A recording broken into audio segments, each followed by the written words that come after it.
નમસ્કાર, હું છું પ્રિયા અને તમે જોઈ રહ્યા છો જનતા કી જાણકારી ન્યૂઝ। નજર કરીએ આજના સમાચાર। જેતપુરના ભોજાધાર વિસ્તારમાં પતિના હાથે પત્નીની હત્યા। પતિ પત્ની બંને વચ્ચે ઝઘડાનો બનાવ હત્યા સુધી પહોંચ્યો હોવાની માહિતી।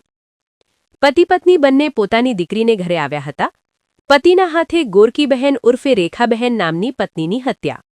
પતિ પત્નીના ઝઘડાના બનાવમાં દીકરી વચ્ચે આવતા તેને પણ છરીના ઘા માર્યા। ઇજાગ્રસ્ત રીતુબહેન તિવારી નામની દીકરીને સરકારી હોસ્પિટલ બાદ વધુ સારવાર જૂનાગઢ ખસેડાઈ। જેતપુર સિટી પોલીસ ઘટના સ્થળે પહોંચી તપાસ આરંભી। આશિષ પાટડિયા, જેતપુર।